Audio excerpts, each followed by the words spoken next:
I like the system, I like the cases, I like being a part of it. So it was going well like that. It's just, I got to the point where I just felt like it was time to move on.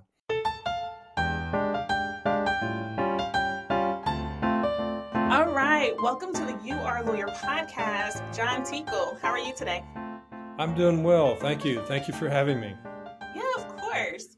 So I was so excited to talk to you because you have done all kinds of things. You've been on the prosecutor side. You're also currently on the criminal defense side in federal and state courts. What do you love about being on the defense side, and what type of law do you practice? Well, as you said, I was with the government for several years. As a young attorney, I was in the state prosecutor's office, the district attorney's office, for a few years, and did what I was aspiring to do: get on in the federal prosecutor's office, the U.S. attorney's office. Ended up being there for over a dozen years. Got to do a lot of different types of large and unique cases, so that was good. Made the transition into private practice. Basically, to answer your question, basically just kind of switch sides and focus on federal criminal defense, and I do state defense as well. Okay. And so, but you're not criminal law, or is it criminal cases as well? Well, it is criminal law, criminal Okay. defense. Of course, in the federal system, it's more of, there's large drug trafficking cases, but a lot of it is white collar related. And then you have some other smaller categories, although growing, such as computer crimes, identity theft, things of that nature, as opposed to more of the street crime that you see at the state level. Okay. Yeah. So I would call the type of law that you do a little bit more exciting than the stuff that I did. I was in strictly transactional law, dealing with clients and intellectual property, trademarks, copyrights, things like that. So we didn't have too much, the white collar offenses. I think of those as going to court a lot more often. We did a lot of settlements. Do you enjoy being in trial, or did you have a lot of trial experience? I did get a lot of trial experience over the years. Some in the state prosecutor's office, smaller, quicker trials for the most part.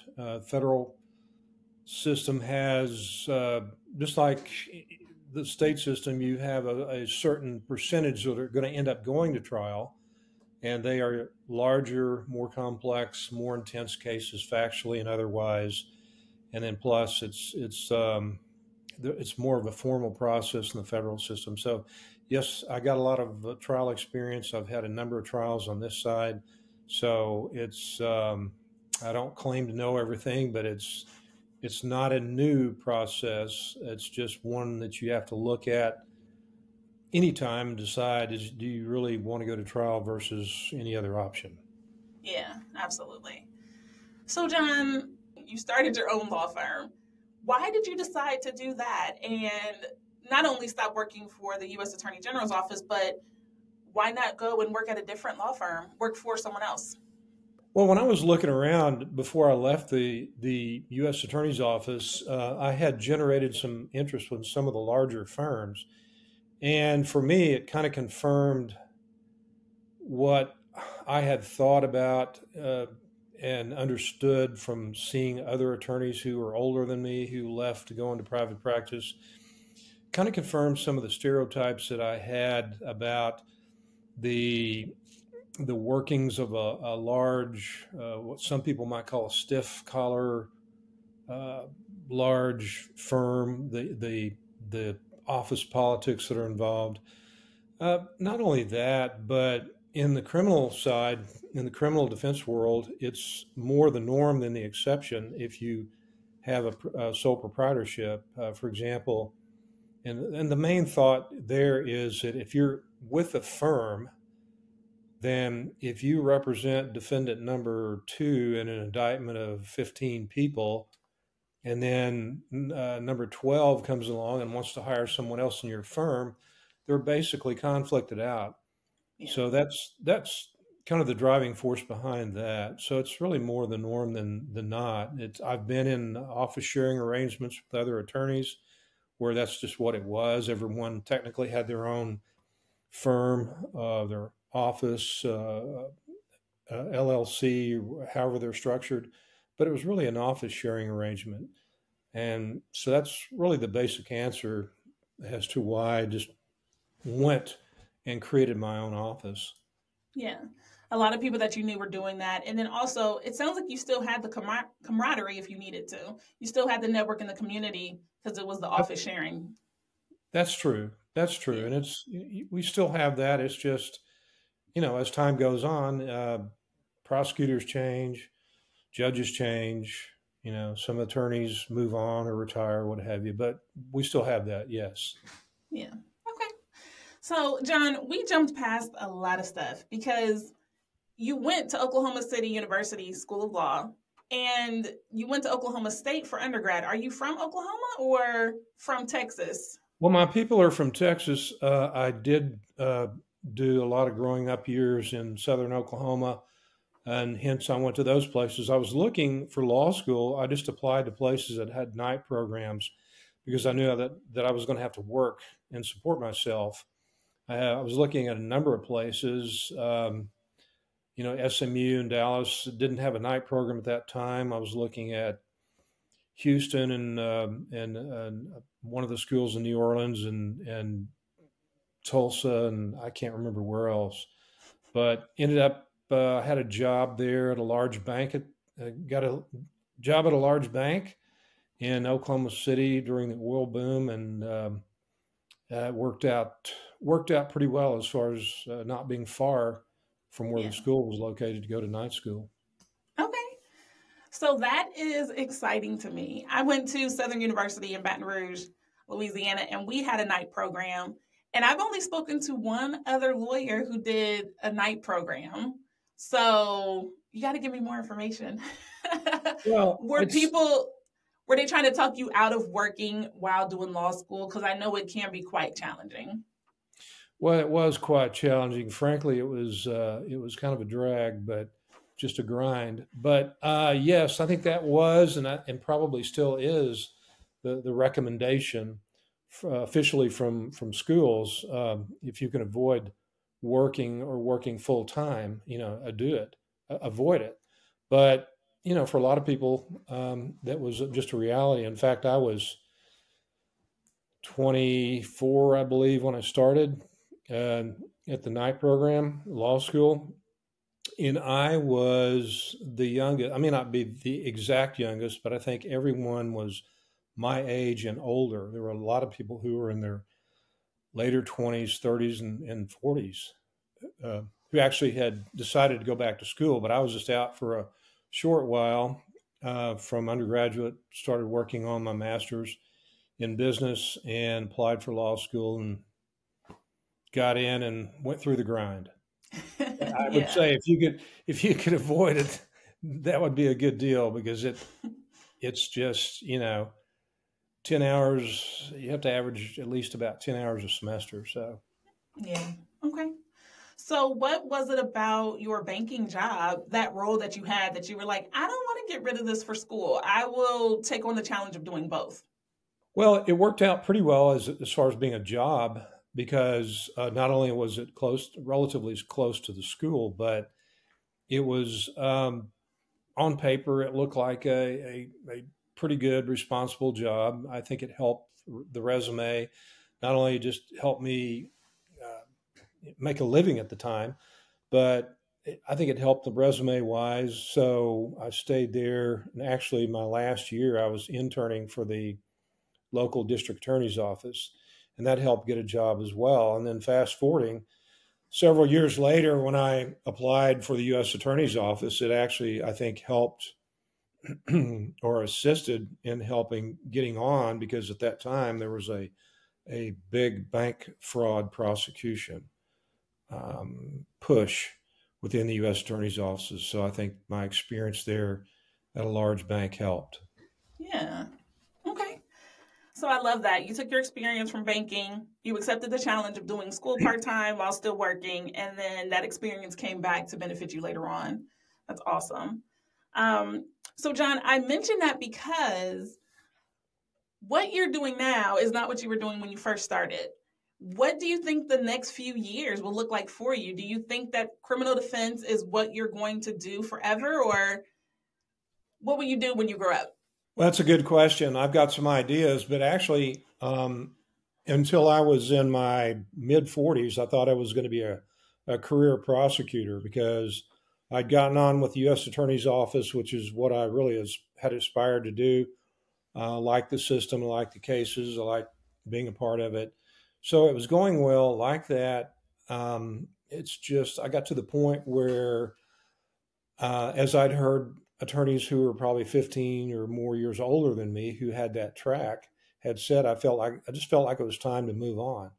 And I actually got to that point. I had gotten to do a lot of large and unique cases. Most of my time was spent in the Northern District of Texas, the U.S. Attorney's Office. I did get recruited after about 10 years or so in the U.S. Attorney's Office to go to the District of Puerto Rico to help out with the backlog of their cases, along with a few other assistant U.S. attorneys around the country. Ended up spending 3 years there, got to do a lot of very large drug trafficking, very large money laundering, federal death penalty cases, things like that. So getting to experience and accomplish those prosecutions, that plus I got to the age where I felt like if I didn't make the jump, I probably never would and might regret it. So that's basically the answer as to why I left the government.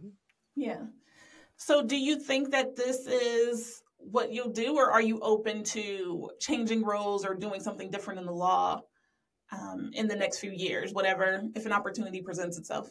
Well, certainly I'd be open to looking at something else. And, I've thought about that. I think every attorney thinks about that, whether they've only been working for 2 or 3 years in practicing law, or if they've been doing it for 30 or 40 years. I know a number of attorneys who have made the transition to something, or at least they get out of what they're doing and get into something else. As you pointed out, I went from prosecution to the defense side. I have some ideas, and I would be welcome to looking at something else, because I know that some attorneys will try to transition into consulting or opening some sort of business or writing books. I mean, I'm not opposed to those things, but for now, I'm still trying to push forward with federal defense and trying to understand and get all the advice I can for any sort of transition. Yeah. Okay. So I asked that question because you've been licensed in Texas since 1990, and that's at least 30 years. And so I want to make sure the audience realizes there's no cap, there's no limit or level or age where you're like, I'm done changing. That's it. This is just who I am. Right? I love the fact that even though you have this very well-established business in Texas and you have all this experience, you still are open to do other things. Because a lot of times when people get out of law school, they just want to get that one job and then they stay there, and I want to just let the audience know that you can always change your mind or look at something different. Maybe you're on the prosecutor side, you want to switch to defense. Maybe you're in banking and you want to switch to white collar crime. Like, everything can change. It's just really about how big is your imagination and what you want to do. I think that's very true. And of course, as the older we get, the age in front of us doesn't seem as old as it used to be. So, if you keep what I would consider a healthy attitude about, I can still do this, I can still do that. I think we all ought to open up and look and see what we can do, where we're called to, or what can be in front of us that we're not doing now. I mean, as we're talking, I'm thinking over the years, just probably like you've seen, some attorneys that were all gung-ho in the beginning about practicing law, and I've known of some who were, for the best word I can think is they became delusioned with the practice of law. And I'm not trying to discourage anyone out there, but I'm thinking of a person I actually knew, and it surprised me because this person was the one who always was the biggest on trying to make grades and that kind of thing. And that this was at a fairly young age that I understood this person had made the switch into some non-law profession. So it does happen. I've seen people over the years make the switch. It's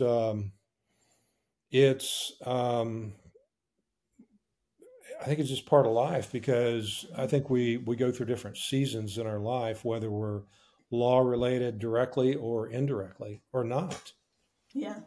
A few weeks ago, I talked to an insurance defense practicing lawyer who started painting watercolors. And so she went from doing watercolors to large oil paintings on canvases, and now she's doing commission work. And she was like, I'm pretty creative in court, and I wondered if that creativity would transfer, and it has. And so now she has this great balance. Like, she doesn't see it as being she's an artist or a lawyer. She's both, right? And so, yeah, I think if we stay open and let our imagination go, you have no idea all the things you could do. Well, that's interesting. I've always thought generally that, well, if I can use the experience that I have and maybe transition into another job or some other profession, if I wanted to try to do that, maybe that would be the thing to do. But as you pointed out, this woman had gone from practicing law to being an artist, and she's seeing it as very related. And I need to look at things more closely like that, as far as what I could try to bring to the table somewhere or create somewhere. Yeah. I mean, I think it would be a very easy transition for you because even though you saw so many people who were starting their own law firms and opening them up, a lot of people start businesses and they close in 4 or 5 years because it is difficult. And you're not only practicing law, you're practicing law, managing an office, managing other people, managing paralegals. Exactly. So even the fact that you've done both for so long, you've already shown multiple different talents and traits in being creative and just making sure you had the time to do it all.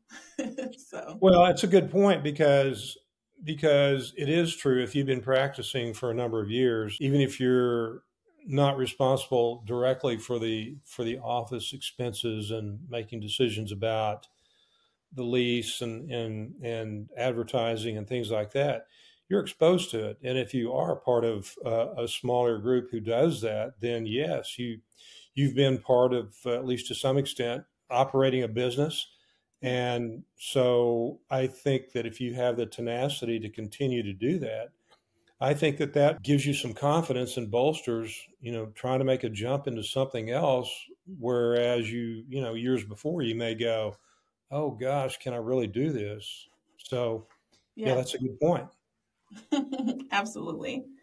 So, John, I always ask every guest the same question, and that is, what would you say to young lawyers or law students about what they can do with their law degrees? Well, I think it comes down to at least for the first job or two, what you're really interested in. I mean, from an earlier age, I was interested in law enforcement or some facet of law, and then I decided that I didn't want to, regardless of whether I was going to do that or not. I wanted to go to law school and then try to use that as a base to either get into prosecution or whatever. For a time, I was going to be a federal agent. It just took so long in the process that by the time that happened, I was actually getting on with the U.S. Attorney's Office. So I would say that it's really where your interests are, what you are really excited about more than something else. And then, as you've pointed out, there are a lot of different aspects, a lot of different types of law that you can get into. If it's not for you, then you can move on to something else. I know of young attorneys who either were doing internships or were still in school, or even ones who have been out of law school who are trying prosecution, trying to get exposed to that. And some just said, this confirmed for me, I don't want to do that. and then some were falling in love with the courtroom. So you have that, and then at some point, frankly, you get to the point where you've gotten enough experience in that. If you stay in it, then you're going, well, okay, I've done that. What do I want to do? So I think in the beginning, you should look at what you're really motivated to do and what you want to spend your time doing. Yeah.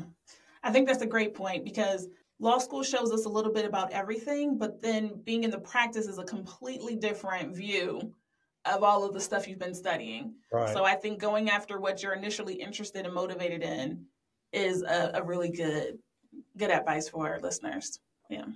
And, you see people just like you've seen people who come into law school and have had all different kind of backgrounds as far as their education. Some people would come in with English degrees or theater or whatever.